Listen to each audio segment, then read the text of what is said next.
stage. Thank you, Kirsten. So hi everyone, my name's Shaun Abram, like Kirsten said, and I'd like to start by thanking Kirsten for inviting me to speak today. I really appreciate it. And to Tiffany for helping me get set up. So the talk today is testing in production. And you may have seen this meme before. Pretty old one. The Dos Equis guy saying, I don't always test, but when I do, I test in production.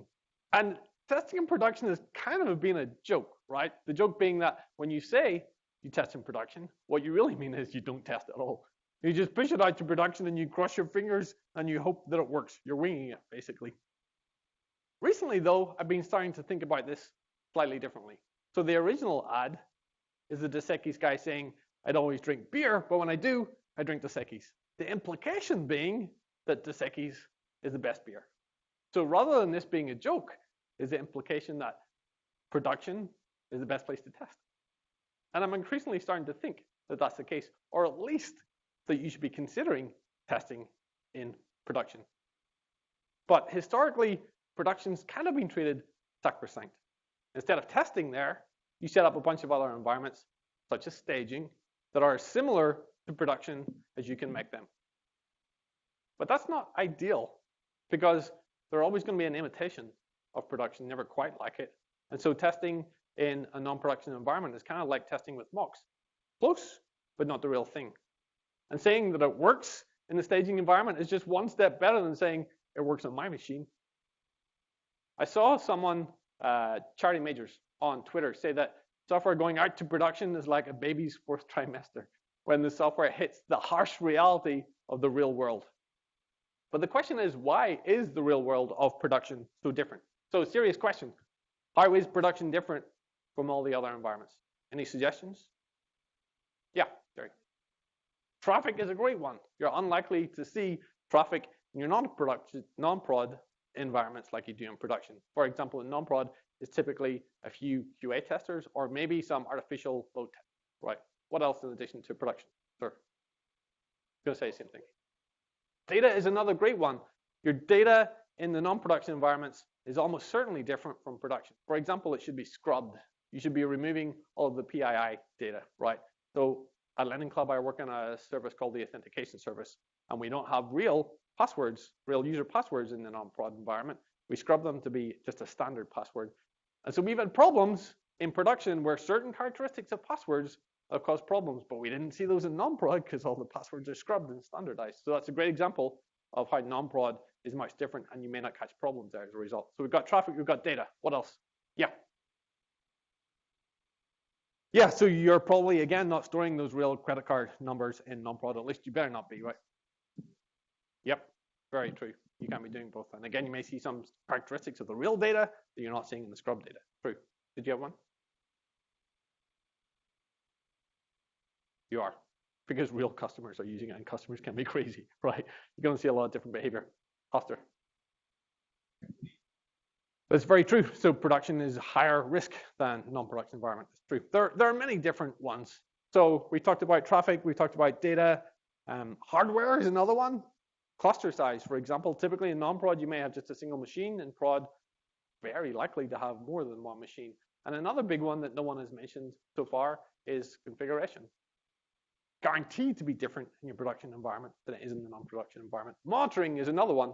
You probably have New Relic set up and tuned to perfection in your production environment, but yet in non-prod, you probably have a lot less monitoring too. So many different things about the production environment versus the non-production environment. And that's why some things can only be recreated in the production environment. So I'm advocating we test in production, but I want to make this point very clear. Right? Testing in production is not a replication or a replacement for testing in non-production environments. I've given this talk before. Some people came up to me afterwards and said, oh, so you don't think we need to test in non-prod anymore? And no, that is not the case. I want to be really clear about that.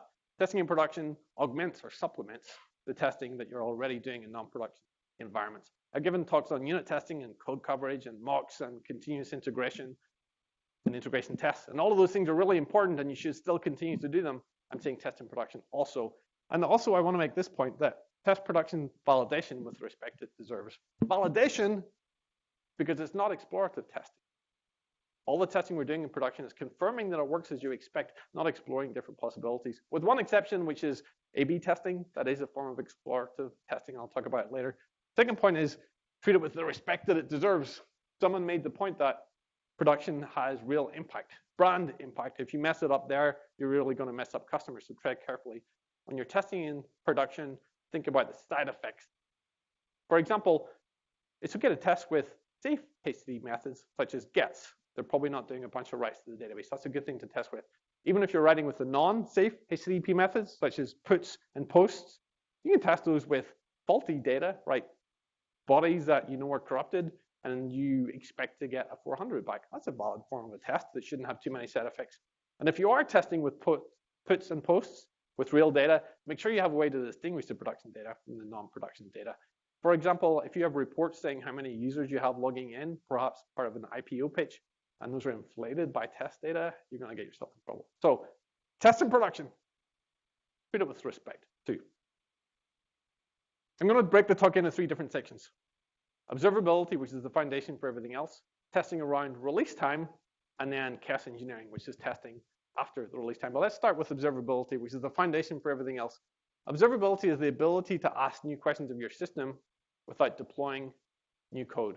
So you can think about it as a step beyond the kind of conventional monitoring and alerting that we typically do. Most of us are migrating to microservice environments, distributed architectures. Those are just inherently more complicated and inherently more difficult to debug and track. And the old vanilla monitoring and alerting sometimes isn't good enough anymore. Observability is taking it up to the next level. The reason we need to think about observability is that we need to accept this new reality of everything being more complicated and accept that everything is sometimes broken. Failure, you all know failure is not a question of when, it's a question of if. Everything will go down at some point in time. That's absolutely guaranteed. And the second point is that something is always broken. In any non-trivial system, it's not working at 100% healthy all the time. And if you doubt that, whatever log system you use, say Splunk, for example, go to it in production and type in, search for the word error and see how many hits you get. I guarantee you'll get hundreds or thousands, potentially a second, depending on the size of your application. Your application has errors all over the place. Sure, some of those are probably just poor log hygiene. They're not really errors, but some of them really are errors. And yet somehow we struggle on. And the reason is we're getting better at resiliency. We've got retry logic, we've got fallbacks, we've got caches, we've got sensible defaults. All those things help, but the reality is that something's broken all the time. And if it seems like something isn't broken, then your monitoring is broken. Because it is always broken. Just accept that reality. And the reality is that you can never guess all the different ways that your system is going to break. Lending Club, we have about 450 microservices. You can take one of those microservices, test the heck out of it, deploy it to production, and suddenly it starts interacting with a host of others, and it's going to fail in ways that you never even possibly imagined. So we need to embrace that failure. So how do we do that with observability? How do we observe our apps? The 3 classic pillars of observability are logs, metrics, and tracing. I also think it should include monitoring and tools, so I'm going to talk about those a little bit too. But let's start with logs. Logs are kind of the most basic form, the thing that we're probably all doing since we started writing applications. But some things I'd like you to consider for logging are to use structured logging. I see a show of hands how many people are using structured logging right now. Couple, great. You know, I'd love to talk to you guys after. This is something that we're exploring right now. For those of you that aren't familiar with it, rather than logging just plain text, structured logging is adding extra additional information to your logs, perhaps in JSON format, to be able to give you better debuggability and observability at runtime. So for example, most basic logging tools, such as Log4j or whatever your choice is, will give you things like the log level, the timestamp, maybe the process ID. Structured logging is taking that a step further and adding your own custom data to the log messages, such as a correlation ID or user IDs, whatever it is you need in production when stuff is going wrong to be able to quickly debug it. Rather than having to try and associate information later, you get it all in one structured logging statement. The second thing is event sourcing. For those of you not familiar with it, event sourcing is an approach where every event is stored as an event object, and that gets persisted to a data store, for example, Kafka or Kinesis. The idea being that you can recreate application state by replaying all those events at any point in time. That's a really useful source of debugging information.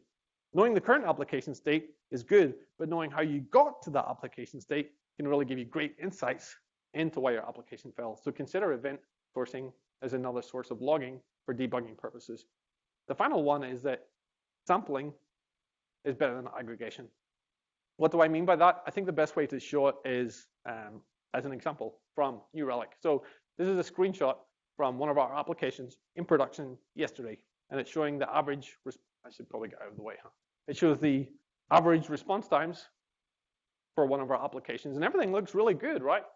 You can see that on average over this 60-minute period that all the response times are less than 80 milliseconds. I think that's pretty healthy.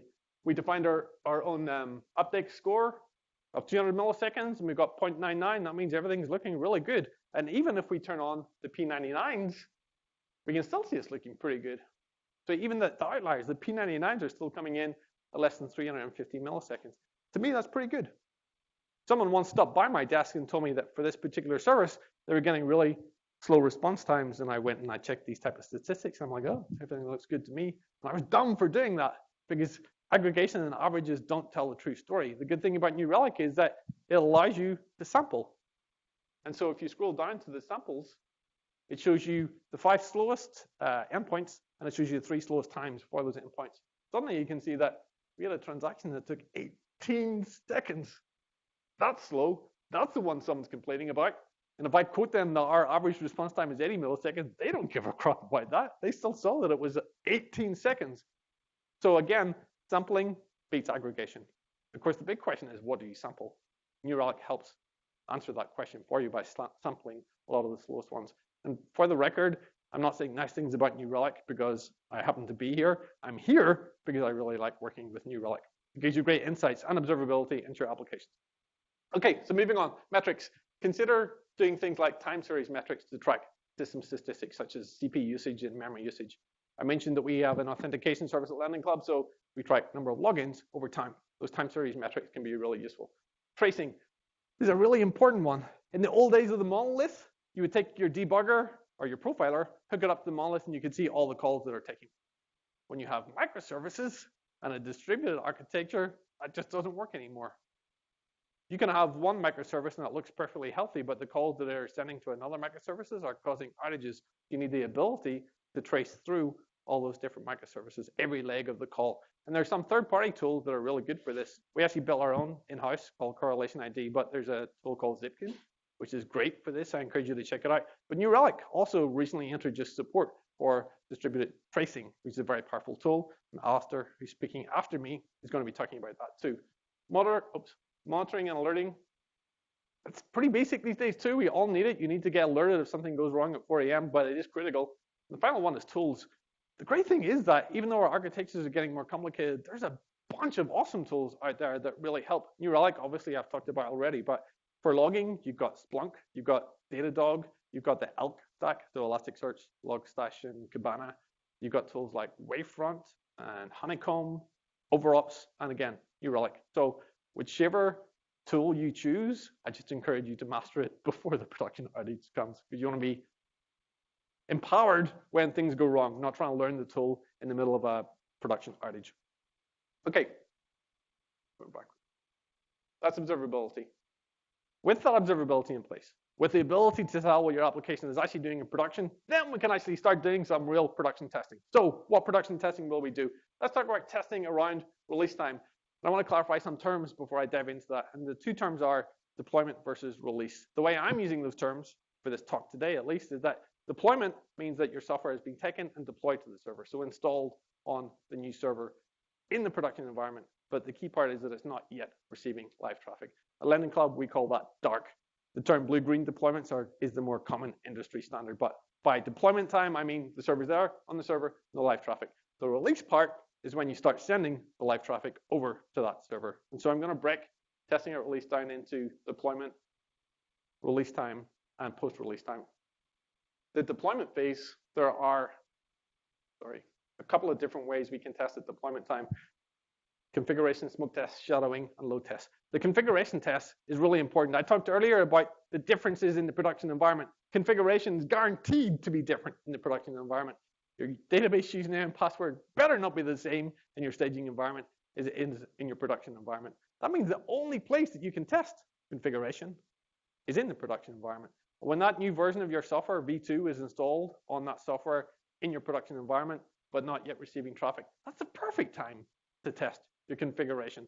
That's the first opportunity you're going to have to figure out if your configuration is wrong, and you're not going to affect any customers at that point in time. That being said, I actually don't know of any ways to specifically test the configuration tests. Instead, they tend to get tested with these other tests, which I'm going to be talking about. First one being smoke tests. Smoke test is basically just making sure that the application is performing some basic level of functionality. The simplest way to do that, or the most common, I think, is a health check. Health check is best practice in most microservices these days. It comes out of the box with many microservice frameworks, such as Spring Boot, for example. You go to /health, and it gives you a bunch of useful information about the application, such as the version ID, the git commit hash that it was built of, the build time, the server start time, and any command line arguments that were passed in when the server started up. Really useful information for debugging. But you can take smoke tests a step further and perform some basic tasks on your application. Can you log in, for example? A lending club, we issue loans. One of the first smoke tests that we always do is see if we can apply for a loan using some fake social security numbers. We make sure we can make it the whole way through our our loan application funnel. The next thing is shadowing. Shadowing refers to taking a copy of your live production traffic, directing it to your new dark server. You might say, well, is the server in production and now it's receiving live traffic? How is that just not a release? And the answer is that it's not sending responses back to your client. You get to see how your server reacts under that live load without actually affecting any of your end users. Again, you need to be really careful about set effects here. If you've got a bunch of writes going to the database, you need to make sure you can isolate or maybe stub out those writes. But it's good to have that live traffic going against your server to make sure everything looks okay. The next one is load tests. So you should definitely be doing load tests in your non-production environment. You can do that using testing tools. We use Gatling, for example. But it's great to see it under load in the non-production environment. That's not to say you can't do it in the production environment too, because again, there are so many characteristics unique to your production environment. There's no reason you can't load tests there too. And you can combine the load tests and the shadowing. For example, take a copy of your live production traffic. Let's say it's usually handled by a set of 8 servers. Reduce that down to 2 servers and put the production load against it. How does your application handle it? A great way to see what your breaking point is. Are you CPU bound, for example? Are you going to run out of memory? Because at some point in production, you will have more traffic than you expected. It's nice to know what's going to happen in that scenario. So another example of testing at the deploy phase in the dark server before you actually go live. Let's say you've done all of these tests. You've deployed the software to the server. It's in the production environment. You've gone through smoke tests and all the other tests, and everything looks good. You're ready to release it. What testing can you do at that release phase? 2 main options: Canary releases and internal releases. The Canary release is, rather than saying, okay, everything's ready, let's put all of the production traffic onto the new version of the server, taking a small percentage of that traffic, for example, 1% onto the new server, gives you a chance to see how it starts reacting to that live traffic without affecting too many users if things go wrong. You may affect 1% of users, but that's okay. Not ideal, but it's better than 100%. The internal release, I think, is actually even better. So that's in the production environment, receiving traffic, but it's receiving traffic only from your internal team. So internal traffic, your employees, essentially. And this is something we do at Lending Club. Your internal employees are way more motivated to tell you there's something wrong with your application. In fact, they probably may have introduced the bug themselves. So people will want to tell you when something's not working. You'll get feedback really fast in the real production environment. And then if everything looks good, you can go Canary release and then full release. So that's testing around release time. The final part of the testing around release time, post-release. So even after you flip that switch, even after 100% of the traffic is now going into your server, there's still some more testing that you can do. The first is feature flags. This is a pretty common approach to testing in production these days. You may not even think of it as testing in production, but it definitely is. Feature flags are deploying code to your server, but it's not enabled. So it's not being executed at runtime. We use these for several different reasons. The first is to coordinate releases across different microservices. So rather than saying all these microservices need to be enabled at the same time, you can roll them out at your own pace, but then turn the feature flag on so all the features get enabled at the same time. Another option is to enable continuous integration. So you're working on a feature, it's not quite finished, you keep it on a long-running feature branch, which is a terrible idea. You want to do continuous integration. You want to get it merged early and merged often. So feature flags allow you, to do that without worrying about it breaking production. It allows you to It allows you to have the code released, but just not active. So you can keep working on it, keep releasing it, keep merging it, and only when it's ready do you feature switch it on. And then the final use case that we have, which is a little bit unorthodox, is that we use feature switches to isolate ourselves from release day. If you're using continuous deployment, awesome, good for you, multiple releases a day, great. If you're on a cycle where you're doing it like once a week, for example, and the whole company is pushing their code out on that release day gets noisy. Stuff's gonna go wrong.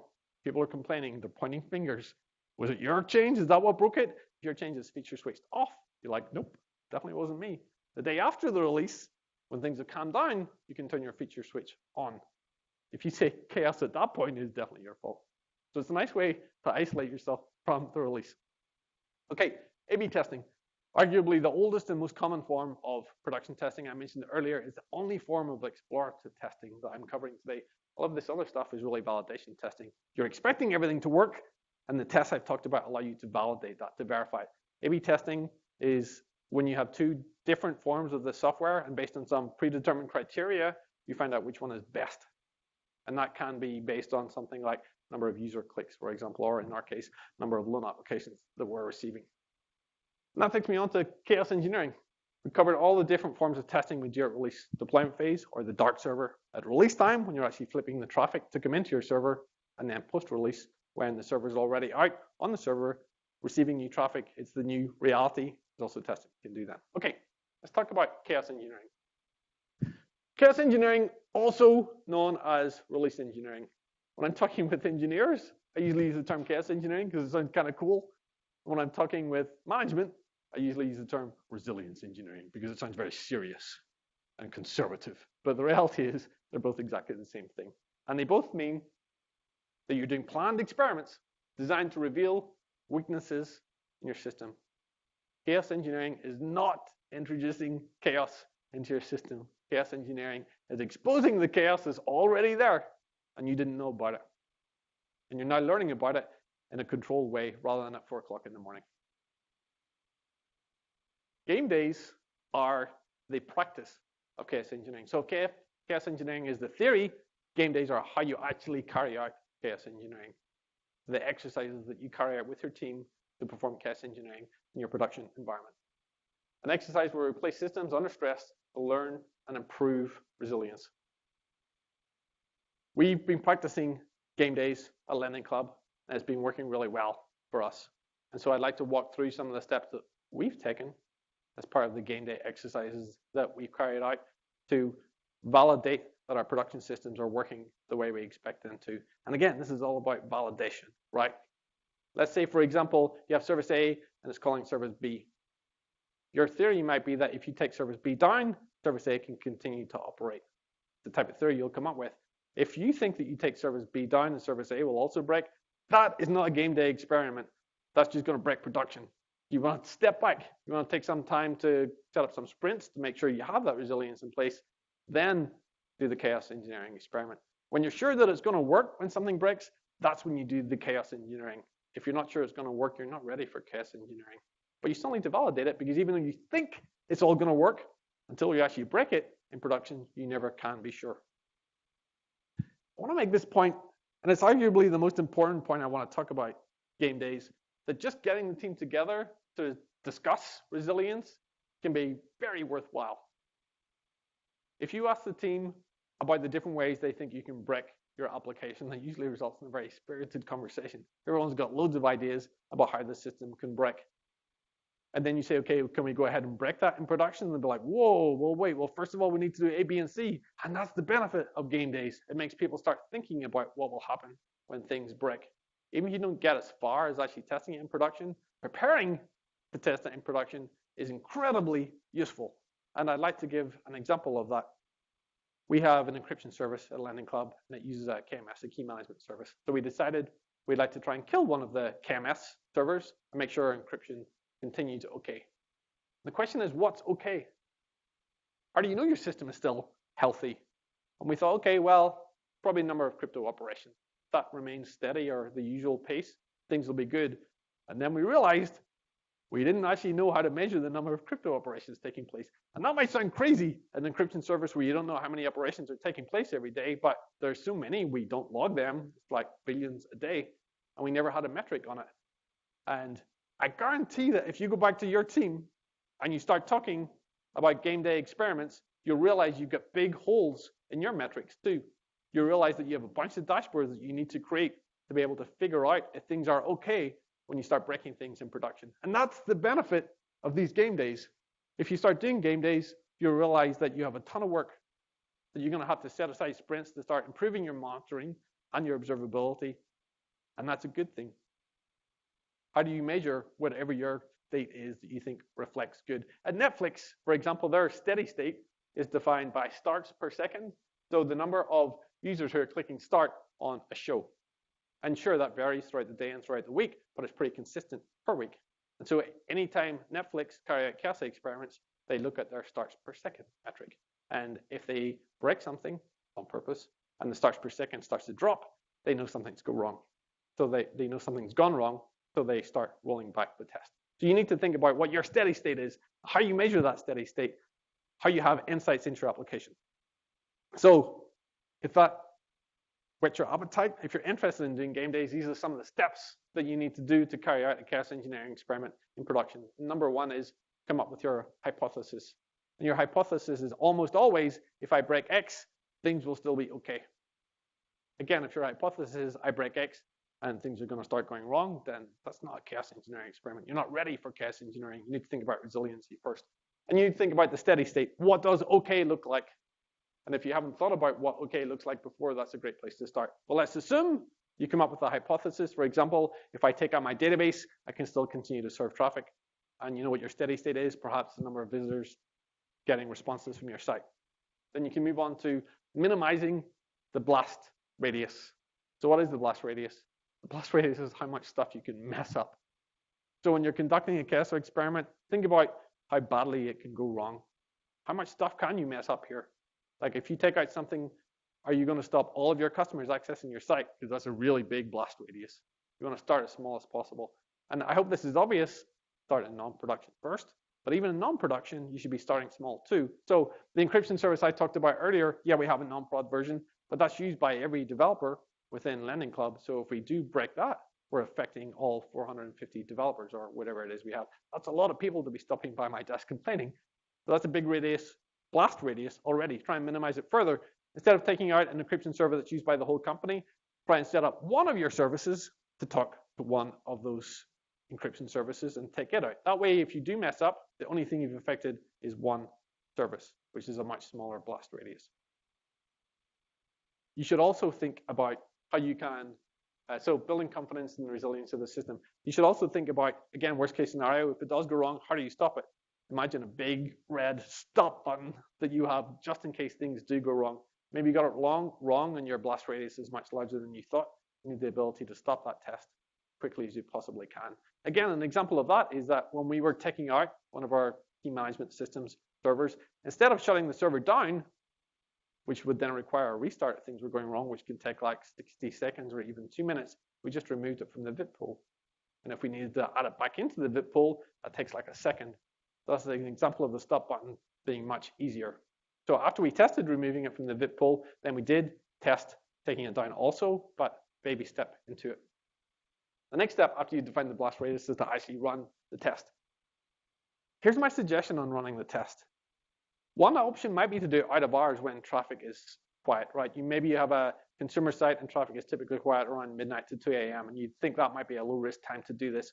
My recommendation is to do it between 9 and 5, even if you have a lot of traffic at that point, because if things go wrong, you want the full team around you. You want the ops team to be available. You want the DBAs to be there in case something goes wrong. And announce it to the company that you're going to be doing this. That way you've got the full support network around you.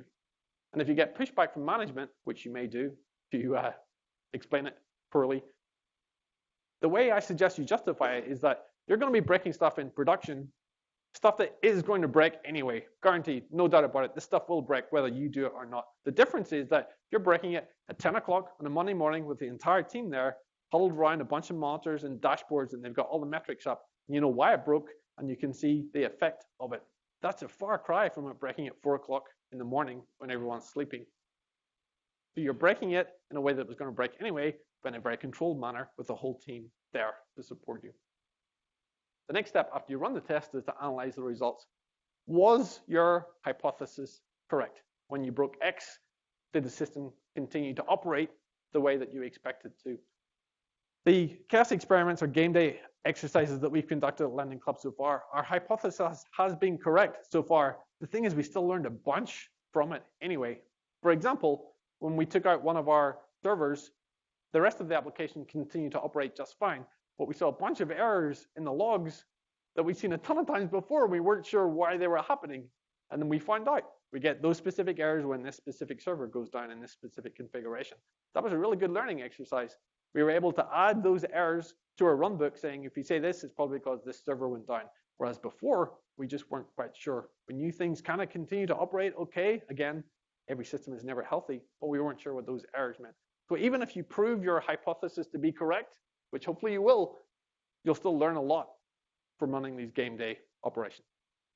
The final step is to increase, repeat, and automate. What I mean by increasing the blast radius. You may start off with one server in non-prod, you then expand it out to one server in prod, you then expand it out to multiple servers affecting multiple services, and you keep building up until you have more and more confidence in your system. The automate part is really key. So I've mentioned Netflix a couple of times. And the reason Netflix introduced, one of the reasons they introduced chaos engineering at Netflix is that hardware outages are a pretty rare occurrence. So take an AWS EC2 instance. How often does that fail? I mean, I don't know, every 2 years, maybe? That's a pretty long time. Long enough for a developer to definitely not pay attention to that when they're writing code. So infrequently that if it actually happens in production, it's pretty justifiable to say, the server crashed and we just had to restart. Your boss is probably not going to fire you for that. But if you start making that happen regularly, use something like the Netflix chaos engineering tools to kill those servers automatically in production every week, your developers have to start paying attention to that, right? It's happening so frequently they can't just ignore it, that it's no longer acceptable to say, the server crashed, because you know the servers are going to crash. So that's what I mean by automate. Start doing this stuff regularly in production. So I talked earlier about killing our encryption service. Start doing that regularly. And there's a whole bunch of different ways you can think about how you do that, right? Do you just shut the server down? Do you pull the plug? Do you do a kill -9? Do you remove it from the VIP pool? Lots of different options, but you should be doing it regularly. That's going to get your developers' attention. They're going to be forced to think about resiliency when they're writing the code. That's why the ultimate goal of chaos engineering is to be routinely, regularly, and without announcement, killing things in production. So it's not like you're doing it 10 o'clock every Monday morning, you're going to kill the server. It'll happen randomly throughout the day, and you should get to the point where you just don't care anymore because you know it's resilient. You know it's going to fail over. You know you've got that safety built in to your system. So any questions on the game days? No? Yeah, after.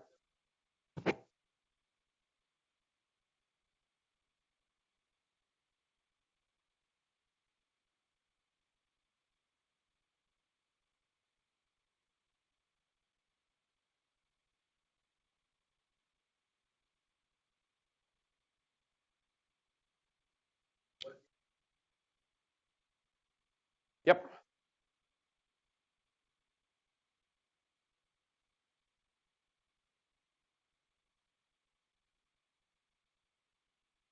So I'd say if you do have the choice between pushing when the system, breaking things when the system is quiet versus when it's busy, take the quiet one. However, make sure it's during working hours. And if things are always busy during working hours, then just accept that and still doing it during working hours, because the benefit you get from having the whole team around you vastly outweighs the lower risk from the lower traffic. So sure, quiet is better than busier. Team around you trumps all of that. What do you have in place? What do you have to have in place to start doing chaos engineering?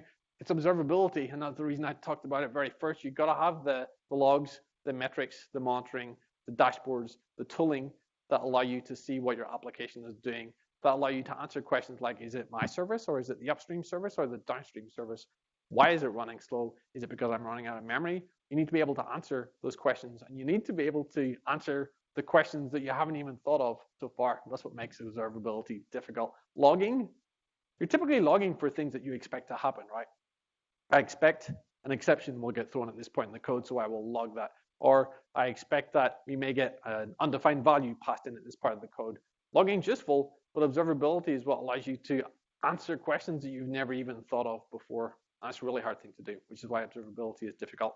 But to answer Arthur's question, you have to have some form of observability in place before you can start doing this. Okay, so I'm going to wrap it up, and then we can have some more questions.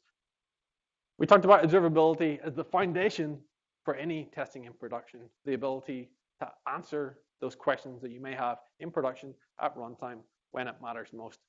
Distributed architectures are really difficult. It makes it very difficult to start troubleshooting stuff. You need to have that observability in place, something beyond just monitoring and alerting. You need that tracing also. You need the debuggability. You need to have the tools built around it. We then talked about testing at release.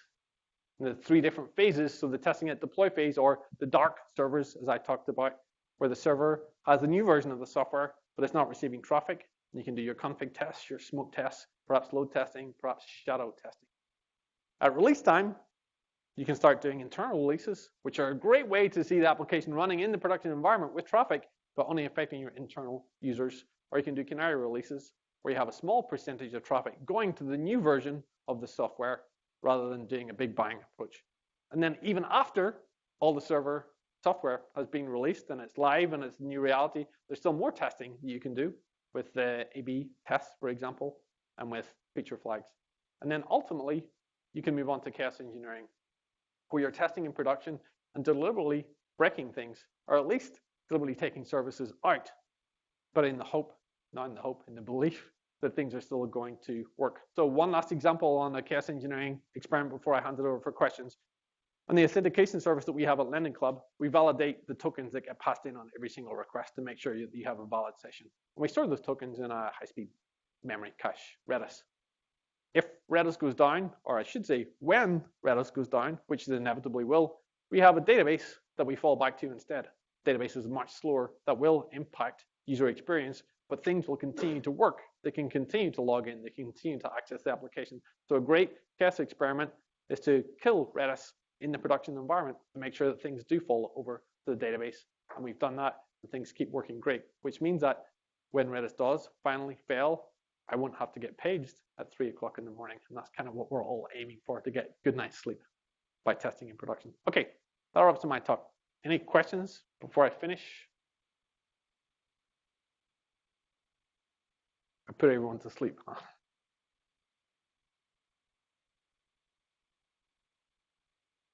No? Good?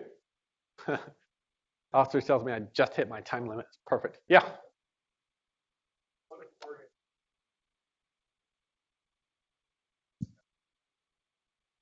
So I think the whole goal is to make your organization more mature by doing game day exercises. Our organization was not mature enough to do chaos engineering. We are not Netflix. Like most of us aren't working at Netflix or at Google. We are not in a position to start randomly killing servers in the production environment and everything be okay. But that doesn't mean you can't start.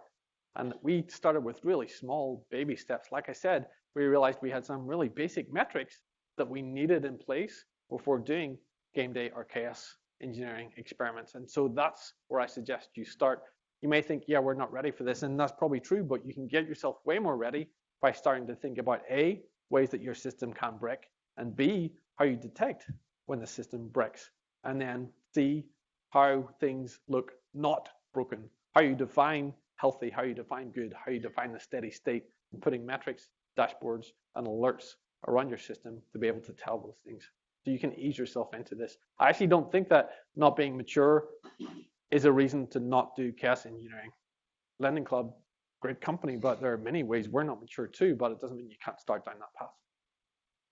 Sure. Any other questions? All good? Great. Thanks, everyone.